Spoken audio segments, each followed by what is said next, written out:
Hi, friends. I'd like to take a couple minutes today to orient you to Manchester United Methodist Church's online giving system. In these unprecedented times, we are thankful for how many of you want to continue supporting the mission and ministry of our church with your financial gifts. To use our online giving, simply go to our website, which you can see on the screen behind me. That's manchesterumchurch.org. There's a lot of great stuff on our website, but what we're particularly looking for today is the button in the top right hand of the screen. It's gray and says Online Giving. You place your cursor over that, it's going to turn red. Go ahead and click that.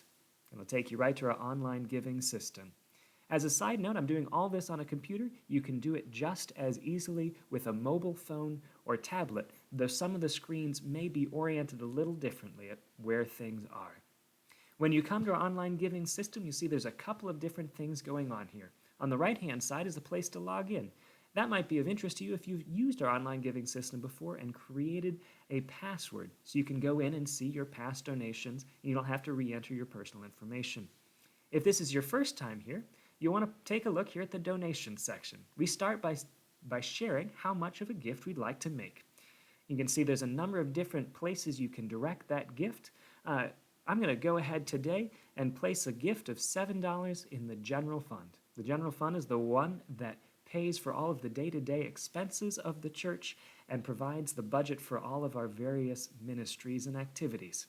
So we're going to go ahead and donate $7 to that today. You see when I click out of it, it tallies the amount here at the bottom because you can make a gift to multiple places just by placing different numbers in each of those different boxes. If you don't see the thing that you're looking to give towards, you can put something in the other box here at the bottom. And then in this next to that red asterisk, simply type in what you'd like that gift to go towards. Our finance team will see that note and direct your donation as you have asked.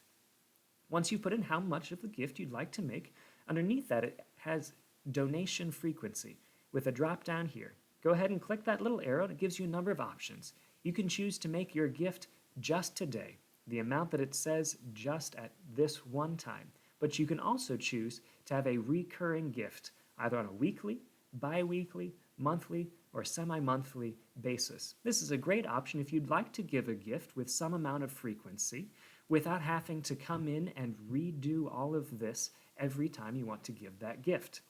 Right now I'm going to choose just one time.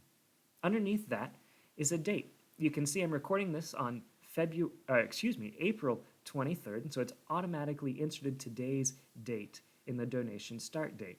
But perhaps you'd like to go ahead and make your donation several days out. You can click the little calendar, gives you the whole month of April here. I'm going to select April 26th, Sunday. So I'm coming in a couple days early, but I don't want it to come out of my giving until that date. Great way to set donations out for the future. If it's a recurring gift, you may want to set it for a certain period. So it starts and then ends at a particular time, and you can put that ending date right here underneath that first date. When you filled in that information, go ahead and click the Continue button. It takes you a second screen where you're going to enter in some information about yourself and how you'd like to make that gift. That personal information here, we require a first and last name and then your address. That way, we know who's making the gift and we can connect it with you, and all of the gifts you give through the online system will show up on your end-of-year statement. Not required is a phone number and email address, but those may be helpful things to provide to us. That way we can get in contact with you if we need to.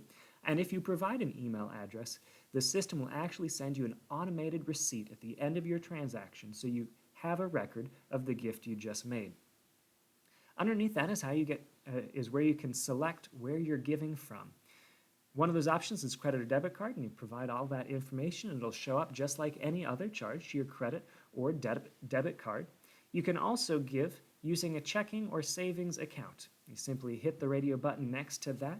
You can see it provides a place for routing and account number. For a checking account, you can find that information on the check just as it's showing you right here. For a savings account, you may need to pull that information from a statement or by calling your bank and having them provide that information to you. Once you've put in where you'd like your gift to come from, it gives you the option to select a password to save your profile. You don't have to do this, but if you do, you can use your email and password the next time you come back, and it'll have a record of all of your previous gifts, And you won't have to re-enter in all of your personal information a second time. Whether or not you do that, you'll need to come down here next to this box that says I'm not a robot. Click that and it'll think for a moment. And when it confirms you're not a robot, you'll see a green check mark. You'll be good to go and then able to hit the button here that says process. And that's the entire system. When you hit that process button, it takes it and makes the gift exactly as you have said. And your financial gifts comes directly to the church and supports the work that we're doing in sharing the love of God with our community and the world. Friends, we are incredibly thankful for your generosity and for the support you provide to help us continue being the church that God has called us to be. Thank you.